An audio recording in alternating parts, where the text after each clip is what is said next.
Hello everyone, how you all are doing today? I hope you all are fine. And today I'm there and I'm gonna discuss a very famous poem of Dere Walcott, that is A Far Cry from Africa. As you can see in the board, that is written over there, A Far Cry from Africa. And I hope you will be with me till the end of the video, and definitely it will assist you a lot, I hope. And I will definitely also analyze the poem line by line, and I will definitely give you some details about the background history, the historical backdrops, and also the details associated with the poem. Okay, so without further delay, let's get started. So before reading the poem, we have to know some basic details that can assist us to grasp the content of the poem, to understand the poem greatly. Okay, so before reading the poem, I will definitely give you some details about the poet and also the historical background, because without knowing the historical background of this poem, we will be just going in a war without any kind of arm and without any kind of weapon. So definitely we have to know what is the actual background of the kind of poem. Okay, so let's come back to the point. So actually, as you can see, Dere Walcott, who was actually a Saint Lucian poet and also playwright, okay, and he was born in 1930 and he died in 2017, lately. So yeah, definitely we can say lately or recently, because yeah, it's running 2024 and he died around 5 or 6 years ago. So definitely he died recently. And the starting point of his life was also, he was an astonishing poet because he got Nobel Prize in 1992. Okay, you can see that he got Nobel Prize. So you can understand it. You can understand how popular and how important writer Dere Walcott is, because he got Nobel Prize. And one thing that I want to inform you that is very much crucial in order to know the poem properly, that is, Dere Walcott was hybrid. You know, his grandfather was from Britain and his grandmother was from Africa.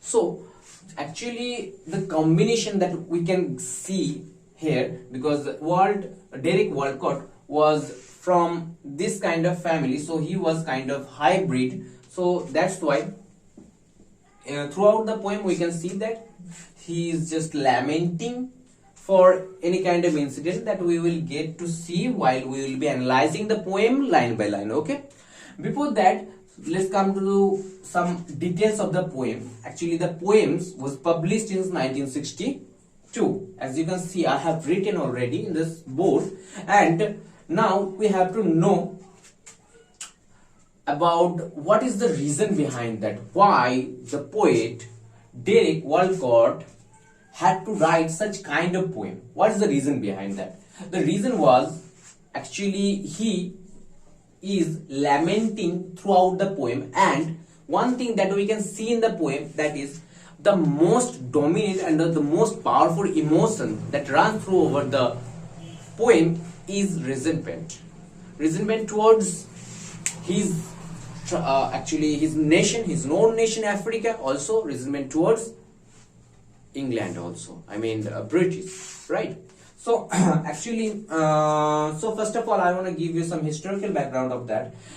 I want to make you familiar with Kyuku. Kyuku was one of the tribe that lives in Africa. Okay, so it is a kind of tribe that lives in Africa that we can also see in India, that there is a lot of tribes out there, like Santali or anything you will ever get to see. So this kind of tribe was Kyuku. Okay, they used to live in Africa on the time, and in 1950s, in this era, Britishers started making colony in Africa, because yeah, definitely I want to remind you of our Indian historical background. You know what, we were under the British rule, right? So definitely British, actually the British nation or the Englishman started subjugating Africa on that time, in the 1950s. On that time there was Kikyu or yeah, Kikyu, there was this tribe started revolting against them. That yeah, definitely you are coming. According to them, you are from another nation and you are coming to subjugate us. How we can tolerate that? Definitely, it is also our also concern, right? So definitely they started revolting against the British, and in so British colonialism that brings about the fury of Kikyu, and they actually it ultimately it ends up with a violent war. Okay, so that's why he's lamenting there, and the war was definitely it was very much terrifying, and it was very much malicious, because people lots of people of Kikyu and lots of people from Britain were killed during the war. So it was very much a dangerous thing for the world court, and so that's why he is lamenting in this poem, as we can see.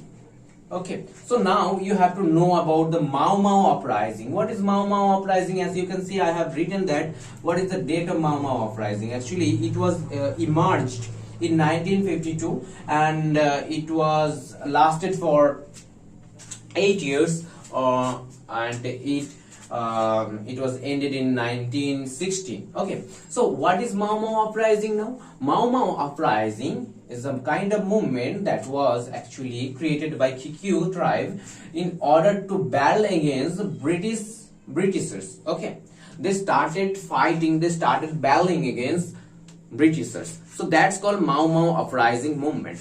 Okay, so I hope I have give you the appropriate details about it that can assist you to understand the poem's themes. Okay, so one thing that I want to remind you of, that is actually throughout the poem we can only see the resentment of poet towards both, towards Kikyu also, towards British also. Because yeah, definitely he is not biased, after all, because he was from both nation. He was from Africa, simultaneously he was from Britain also, right? So that's why, because I told you that his grandfather was an Englishman, but his grandmother was from Africa. So that's why. Okay, so let's come back to the text. So as you can see in the first line, a wind is ruffling the tawny pelt. So here the poet has used a metaphor in this first line. A wind means British colonialism, okay, that started ruffling the tawny pelt of Africa. So tawny means it is a kind of color, and pelt means animal's fur. Okay, so here just poet is also comparing Africa with the brutal animal. Okay, just and here a wind is ruffling. Actually, it means that the British colonialism started spreading all over the Africa on that time. And the next line, Kikyu, quick as flies, batten upon the bloodstream of wealth.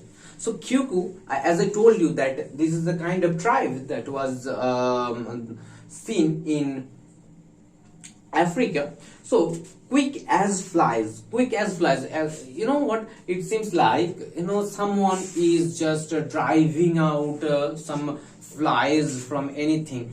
So that's why Kikyu, quick as flies, batten upon the bloodstream of the wealth.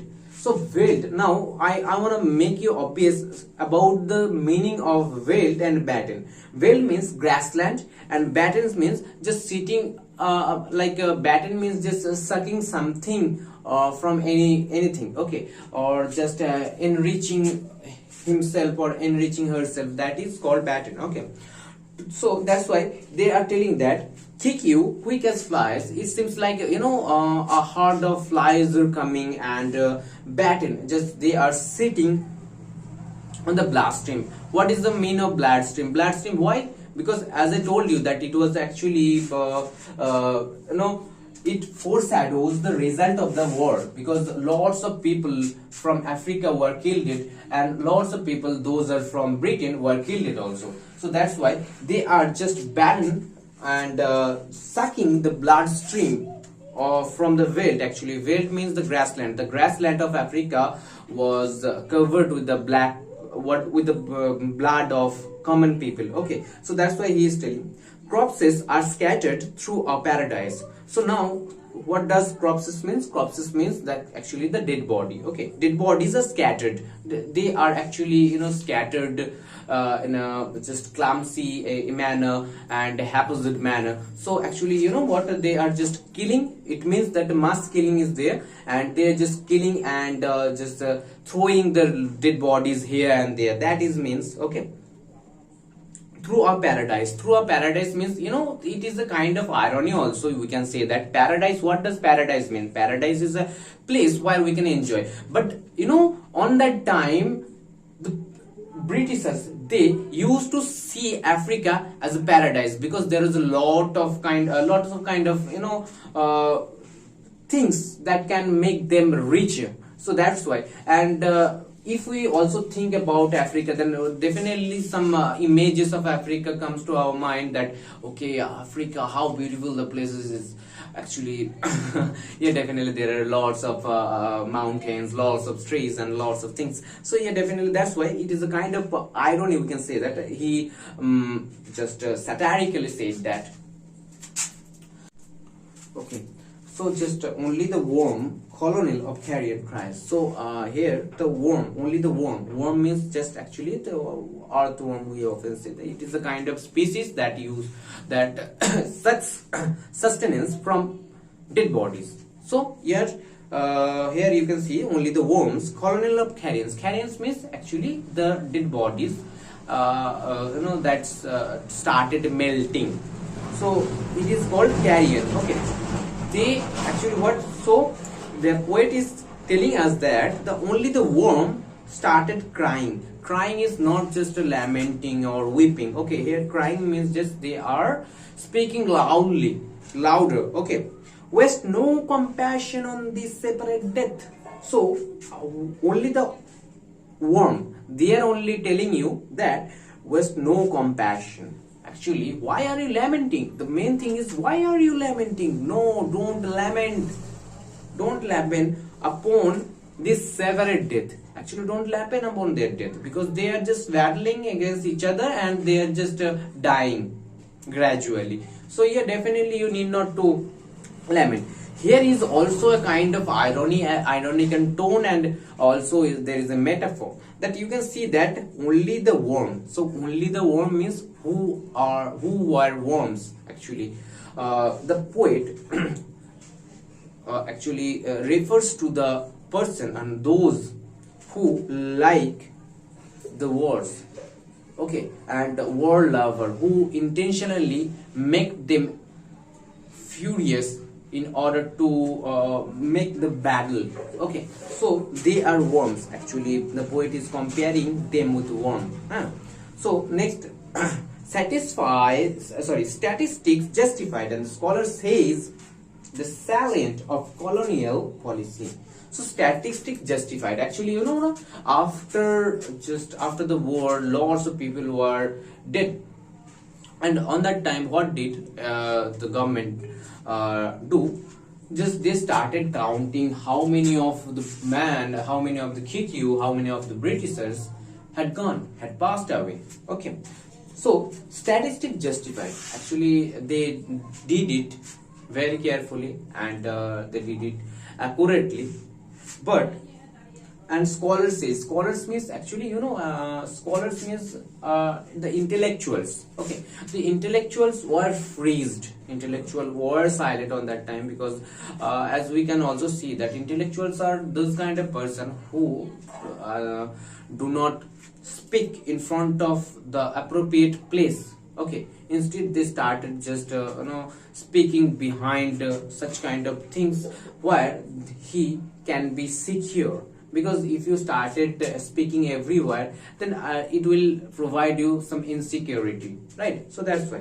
So scholars says the salient means what? The salience means is kind of rules, or it's a kind of actually norms. Okay, the salient of colonial policies. So actually this is the policy. I mean, this is the rule of policy, colonialism. Because as we can also see that Britishers were reigning around 2000 years in India, and they were subjugating us. But you can also see that lots of Britishers was killed by Indians also.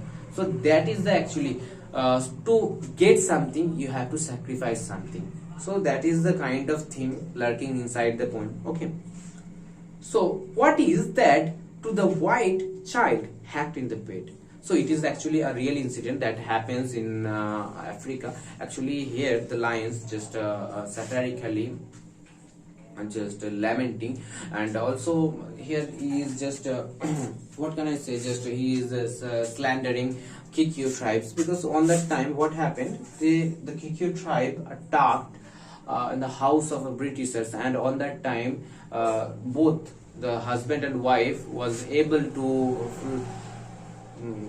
fly away and run away from the house. But what, the child left alone, and on that time they do not just think twice or thrice to kill the child. So that's why here, what is to the white child, you can understand white child, what does it mean, but it also there is another aspect. White means the purity. Okay, so actually the children were killed brutally without any kind of compassion on that time. So that's why he is also can say this kind of thing. And apart from that, this was the really incident that happens, okay, that happened in Africa. Okay, so one white child, I mean the child of Britishers, were killed in the bed, was just playing and was not familiar with what is happening in this world, despite he was killed by Kikyu tribe. So here the poet is vehemently just blaming the Kikyu, that what was the fault of the babies who was just playing in his bed, why have you killed them? So this kind of thing is lurking inside the poem. And after that we can see that two savages expandable as Jews. So the incident really actually make an indelible mark in the mind of Dere Walcott. So, and now he is just started comparing this event, this brutal event, with the anti-Semitism or Holocaust. What is Holocaust and anti-Semitism? On that time, Nazi government started singling out the Jews and yes, Jews, in order to excruciating or in order to behead them, actually to kill them. So that's why this poet is telling this.